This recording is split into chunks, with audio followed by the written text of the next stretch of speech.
ঈদের আগে আপনাদের রেখে যাওয়া প্রিয় ঢাকা এখনো অনেকটাই ফাঁকা। শহরের সেই যে চিরচেনা জ্যাম, সেই ট্রাফিক এখন অনেকটাই কম। যদিও আমি গত কয়েকটা দিন গ্রামে ছিলাম, এখনো লোকজন গ্রাম থেকে ঈদের ছুটি শেষে ঢাকায় ফিরেনি, হয়তো ফিরতে শুরু করেছে এবং ঢাকার যে পুরনো চেহারা, সেই চেহারায় ফিরতে হয়তো আরো বেশ কিছুদিন সময় লাগবে। তবে ফাঁকা ঢাকা রাইড করা মজা একেবারেই আলাদা, কারণ অনেকে আছেন যারা ঈদ আসলেই গ্রামের উদ্দেশ্যে পাড়ি জমান, অনেকে ছুটিতে যান, তারা কিন্তু এরকম ফাঁকা ঢাকাকে দেখার সুযোগ খুব একটা পান না। অন্যান্য সময় ঠিক এই সময়টাতে যে পরিমাণ গাড়ির চাপ থাকে ঢাকায়, তুলনামূলকভাবে এখন অনেকটাই কম। চাইলে মানুষ এখন খুব কম সময়ের মধ্যে ঢাকার এক প্রান্ত থেকে অন্য প্রান্তে ছুটে চলে যেতে পারে। সবসময় গাড়ির যে একটা প্রেসার বা যে দৈনন্দিন চিত্র আমরা ঢাকার দেখে, যে চিত্র দেখে অভ্যস্ত, যেই ঢাকাকে কল্পনা করে আমাদের কলিজা কেঁপে ওঠে, সময় নিয়ে আমরা ট্রাফিক জ্যামে যারা নাকানি চুবানি খাই, তাদের কাছে নিঃসন্দেহে এই ঢাকাটা অনেকটা স্বপ্নের মতো।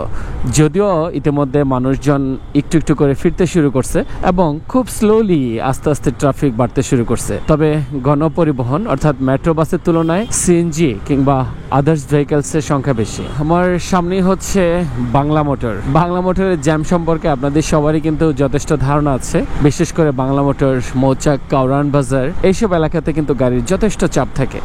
বাই দ্য ওয়ে, আমি কথা বলতেছি ঢাকার যানজট বা ফাঁকা ঢাকাকে নিয়ে, কিন্তু কেন জানি মনে হচ্ছে আমি আপনাদেরকে ট্রাফিক লাইভ আপডেট জানাচ্ছি। বাংলা মোটরে গিয়ে ইউটার্ন নিলাম, ইউটার্ন নিয়ে সোজা সামনের দিকে যাচ্ছি, জাস্ট একটু ফাঁকা ঢাকাতে একটু রাইড করছি। যদিও এখন বাজে হচ্ছে বিকেল 4টা। সরকারি অফিস খোলা থাকলেও যে পরিমাণ গাড়ির প্রেসার থাকার কথা, সেই প্রেসারটা একদমই নাই। তবে এই সময় ভিড় থাকে রেস্টুরেন্ট পাড়া কিংবা বিভিন্ন ধরনের অ্যামিউজমেন্ট প্লেসে, যেখানে মানুষ একটু সময় কাটাতে যায়, বিনোদন খুঁজতে যায়, পরিবার পরিজনকে নিয়ে একটু বিনোদনের জন্য বাসা থেকে বের হয়।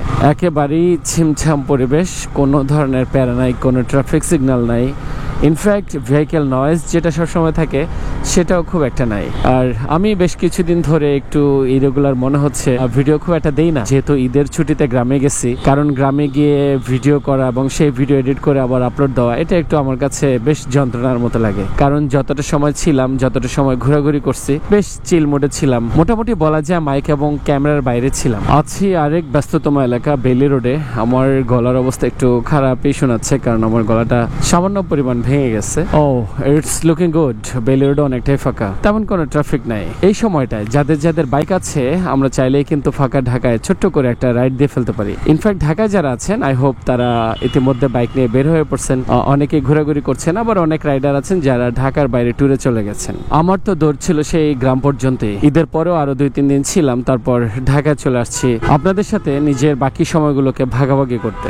যারা এখনো গ্রামে আছেন, যারা আরো বেশ কিছুদিন থাকতে চান, অনেকেরই হয়তো এখনো ছুটি শেষ হয়নি কিংবা আরো বেশ কিছুদিন গ্রামে থাকতে চান, কারণ যারা গ্রাম্যখ মানুষ, গ্রামের প্রতি তাদের অন্যরকম একটা টান কাজ করে। তবে হয়তো নির্দিষ্ট সময় শেষে আবার প্রত্যেকেই ঢাকায় ছুটে আসবেন, তখন হয়তো ঢাকা ধীরে ধীরে তার পুরনো চেহারায় ফিরে যাবে। ঈদের আগে পরে এই ব্যস্ত যাত্রায় আপনাদের প্রত্যেকের মঙ্গল কামনা করছি। প্রত্যেকের চলাচল নিরাপদ হোক, শুভ হোক। আজকে এ পর্যন্তই। ভালো থাকবেন সবাই। আল্লাহ হাফেজ।